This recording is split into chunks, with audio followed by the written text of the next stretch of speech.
Brewster here, new Brewster's Millions of Rants, and this is Proto-Metal. And I've had some requests to kind of feature, early metal groups and kind of the history of early metal. And October is Metal Month here on my channel, and I'm putting this rant video together as kind of a warm-up, I guess, for Metal Month in October. And Proto-Metal is pre-metal, or early metal. And that term, Proto-Metal, I guess that kind of came out like in the 90s, like the end of the 20th century. And then it's been used by historians and music, music experts and stuff like that for years. But this is really interesting, and it's something I've definitely been, kind of curious about the entire time I've played guitar. I've dove into this and kind of soaked up some of the history and read a lot, listened a lot, learned a lot. And I've actually put a lot of work into this episode, listening and reading and kind of absorbing this history. And I made this timeline, and this is going to go from 1966 to 1970, and notice the bands that formed, some of the songs like at the bottom that were released in certain years. And you could definitely see, like in 66 things started to erupt, definitely in 68 things definitely erupted, and then by 1970 metal was on the scene and exploding everywhere. And here's a timeline to kind of help you see year by year what happened.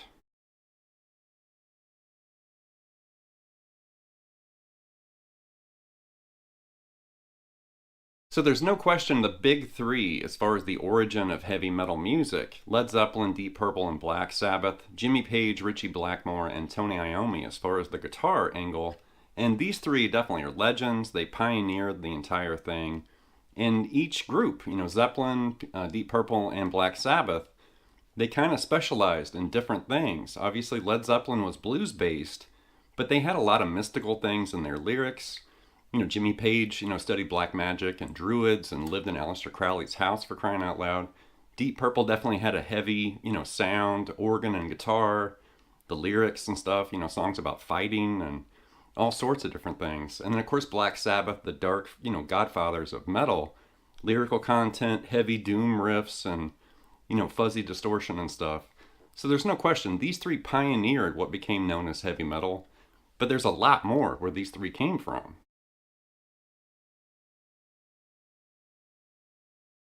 So here's another timeline I created, and I included the debut albums from Deep Purple, Led Zeppelin, and Black Sabbath. And then I also included the 6 albums where I'm pulling music for this rant, lesson. And I wanted to show you kind of where those albums and where that music falls, chronologically or historically speaking. Timelines are really helpful because it kind of shows you like, hey, this is the chain of events and how it unfolded right here.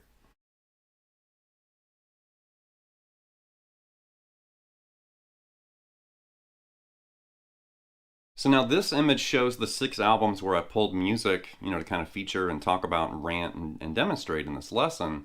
And, I went through a bunch of proto-metal. I've spent hours and hours and hours sitting right here listening and reading. And I had certain criteria, like the music that I was, searching for, it needed to sound like metal. Like I didn't want it to sound like psychedelic rock or blues rock or something. Because some of these proto-metal bands, they just sound like different versions of psychedelic rock and like 60s rock. I was searching for like early bands and early music that literally sounds like metal. It kind of sounds like Sabbath, or it kind of sounds like Zeppelin or something. But that heavy, distortion, heavy groove, twisted, twisted intervals and stuff like that. Just unusual sounds, especially for the late 60s, early 70s.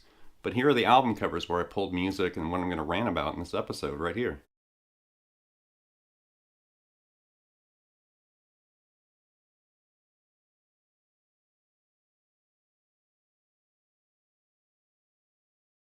With the opening, that's the band High Tide with the song Death Warmed Up from their album Sea Shanties from 1969. And the band High Tide was from England. And they also had a violinist in the band. So it was kind of an early use of violin in a hard rock, proto-metal band. And, like riffs and melodies and stuff would be doubled, violin and guitar together. And Death Warmed Up has this heavy, kind of slid groove. It's also implying Phrygian a little bit as far as the chord progression, but you hear this heavy guitar kind of sliding like D5 into E5 right there.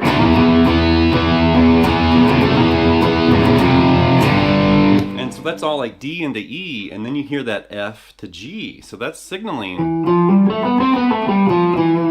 E Phrygian. Phrygian. At least it's, you know, kind of implied E Phrygian.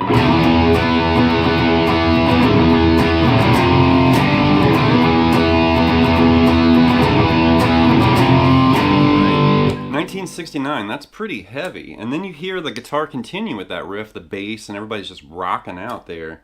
And then you hear a lead come in like this. So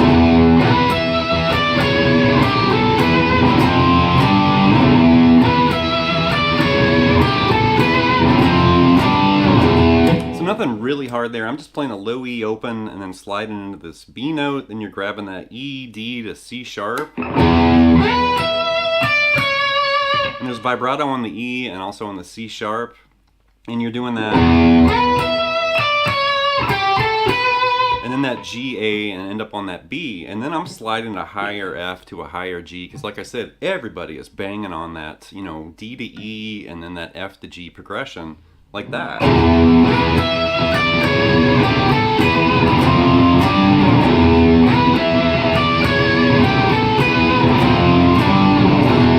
So if you haven't heard High Tide, that entire album, Sea Shanties, will blow your mind. It sounds like metal, but 1969.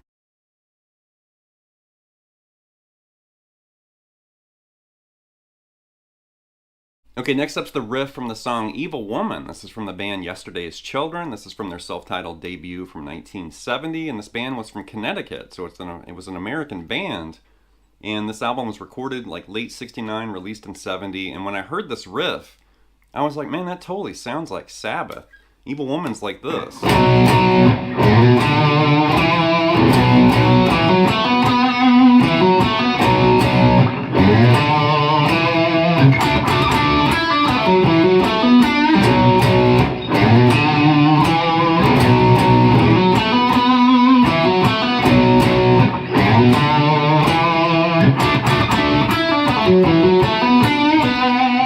Something like that. So a heavy B right there, and these little fills and like parts of that riff totally sounds like Tony Iommi, like that. And then back to that B power chord. And check that out. That's like Paranoid right there. You know, Paranoid and B like that. Do that first riff again. Then you got this.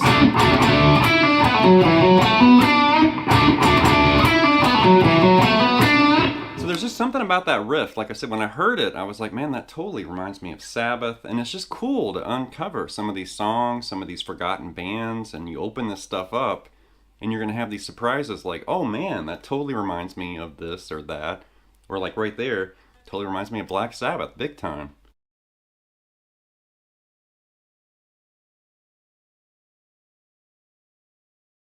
Okay, this one's a trip. This is Wicked Woman from the band Coven. This came from their 1969 album Witchcraft Destroys Minds and Reaps Souls, a very controversial album at that time. It came out in the summer of 1969, and you have to think what was happening in the summer of 1969 out in California. This album came out and people lost their minds. They were trying to ban it, and they were freaked out by it. And when you hear it, it kind of sounds like Janis Joplin, Jefferson Airplane. Like, it doesn't sound scary. It definitely doesn't sound like metal. But the lyrics just came straight from hell, where it's like, what is she singing about?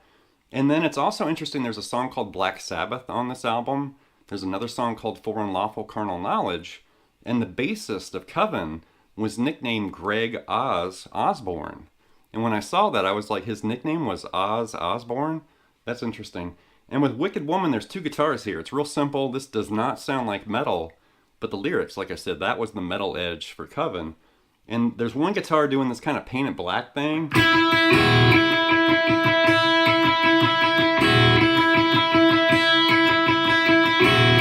He's doing that over and over and over, and then a second guitar is playing a lead on top. This is real basic, but I wanted to include it because it's such an oddball, strange record, like this.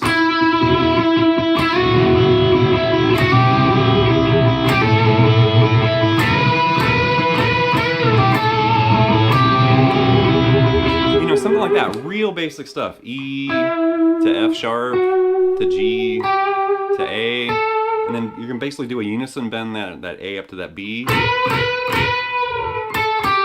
and then just end on that A to G. So not really anything crazy going on guitar-wise. Like I said, the music on that album kind of sounds like, Big Brother and the Holding Company, like Janis Joplin's band. A little bit of Jefferson Airplane in there. But it's those lyrics where it's like, whoa. I mean, that sparked and influenced an entire generation of metal vocalists right there.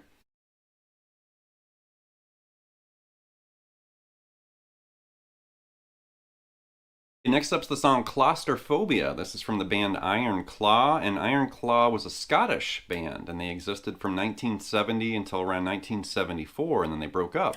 And I found this really interesting. So Iron Claw gigged and worked, in and around Scotland, and they were desperately trying to get a record deal. So they started recording demos, like in various studios, and basically from 1970 to 1974, they amassed this, big collection of demos they recorded, but they never actually got a record deal. They never officially released an album.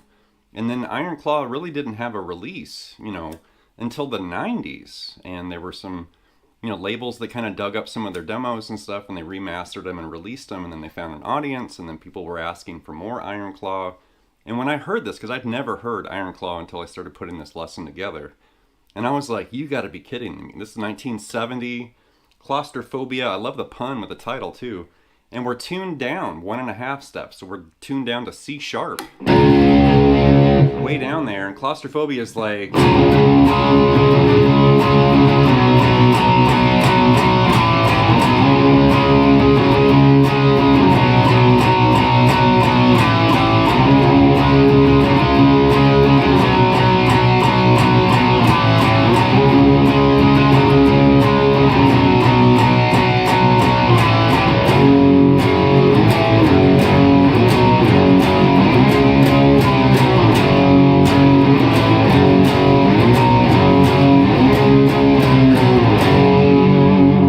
that it blew me away. I was like, whoa, that sounds like Sabbath. The vocalist almost sounds a little bit like Ozzy too. I was like, the vocals also sound like Sabbath.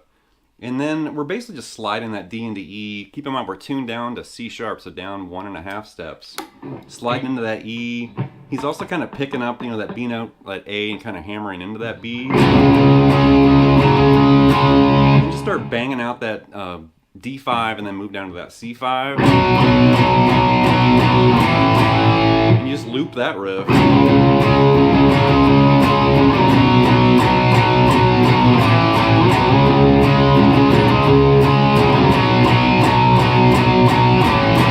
when you hear it change, this totally turns into a Sabbath thing like this.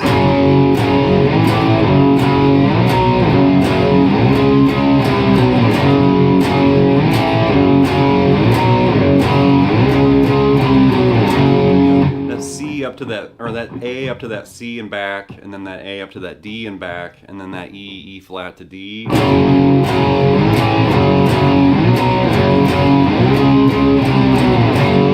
definitely, if you're looking for that sludgy, like early proto-metal or early metal, check out Iron Claw. That album's actually really cool.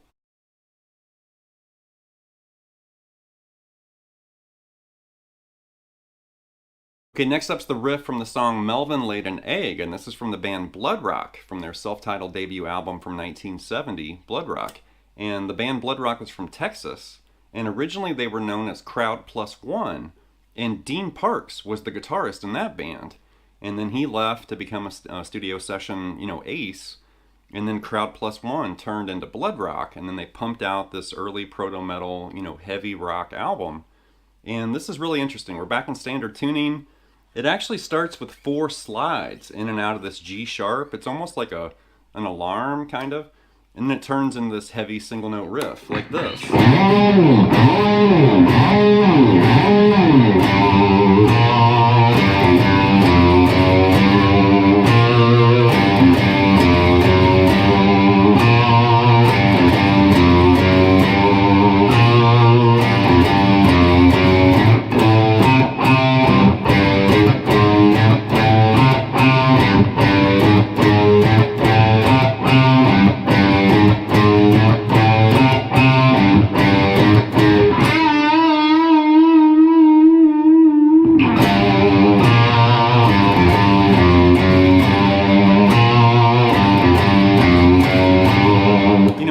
that. Really not hard to play. It starts with that kind of alert or alarm sounding G sharp slide. Right? And then just think of a G minor riff right here, that G to B flat. That G to B flat, and then that G and F, and then that F, F sharp to G, and you just loop that riff.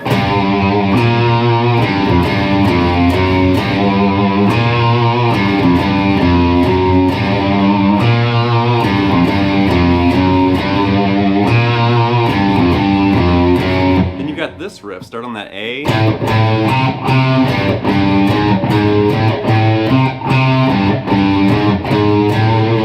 To C, G to G sharp, and you just start looping that. And then when you hear the vocal and guitar kind of do this note together, like the guitarist is bending that D up to E and back, and then the singer is singing. So they're kind of doing it at the same time. And it goes right back to that first riff again. So Bloodrock's interesting. I'd never really heard it, until I put this together, and it was like, oh, what's this proto-metal band from Texas? That's pretty cool.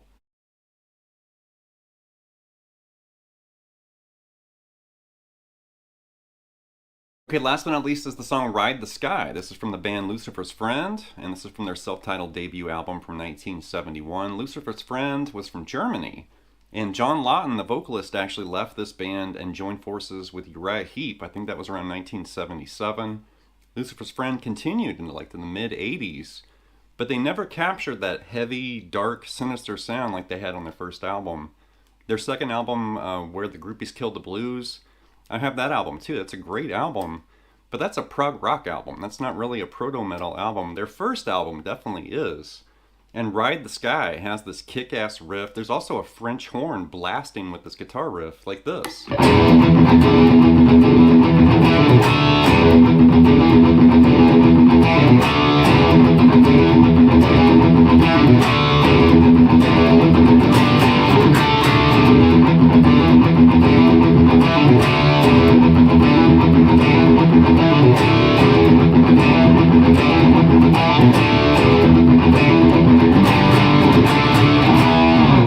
Really hard to play, just tons of attitude and aggression and a cool groove and a French horn blasting. The vocals sound great from John. The whole thing is just awesome. Think of Stranglehold by Ted Nugent, but we're in E for this. Something like that, just kind of, hammering into that D to E right there with the low E, and you're kind of, it's not really like Stranglehold, but it's similar. And right there, do that E, D to B, and then hop over and grab a D5 power chord like that. So it's all like D and E with the low E, and then you've got that little kind of pull-off move to that B note, and then a D5 power chord like that.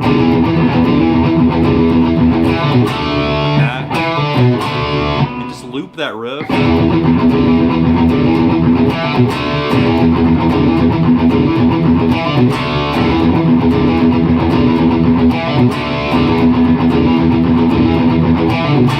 And then you don't hear the change until the verse starts, and eventually you're going to cut one of those in half, and you got this G5 to D5 hit in there.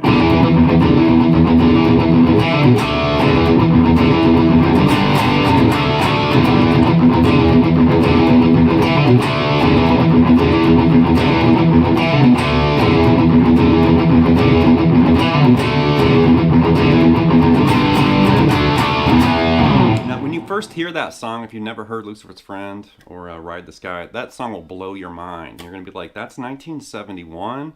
I mean, it could almost fit in today's world, just like a grungy, sludgy kind of, metal band. But that's classic stuff from 1971 right there. All right, that's going to wrap this episode of Brewster's Millions of Rants with this look at Proto-Metal. And I have to admit, I had a blast putting this episode together, doing the deep dive and checking out these bands and albums and the music. And, some of the stuff I was familiar with. I'd heard High Tide before and Lucifer's Friend and some of those bands. A lot of it I hadn't heard before. And I know when I was doing the deep dive, I was pulling stuff out, and it's like, well, that's just psychedelic rock. That's like prog. That's like heavy 60s rock. I was looking for metal, or at least music that kind of sounded like metal. And I had to dig, and I had to dive even deeper, but then I did unearth and kind of uncover some of this stuff. And there's more where this came from. This is just a little piece of this proto-metal universe. But I really like this. And technically, this rant is going to kick off Metal Month, which the month of October is Metal Month here on my channel. And technically, Proto-Metal is pre or early metal. And this rant video is pre or early Metal Month because it's technically the end of September. But I'm just pumped for Metal Month. I've been planning and thinking about it since last October. And then I knew I had about enough time to make one more video, here at the end of September. And I was like, we're going to do the Proto-Metal because I'm already thinking about it and already kind of feeling it. And I just dove into it. And like I said, I had a blast. Hopefully this has been eye-opening and kind of inspiring for you. Check out these bands. Check out a lot more where this came from. And definitely, this is really cool just to kind of like trace the history back. Like, yeah, where did some of these riffs and ideas and sounds come from? Obviously, Black Sabbath, Led Zeppelin, Deep Purple. But there's tons of other bands and guitarists too. So anyway, leave some feedback and comments. Please subscribe to Night Lessons, and I'll be back before you know it with more content and material. Thank you.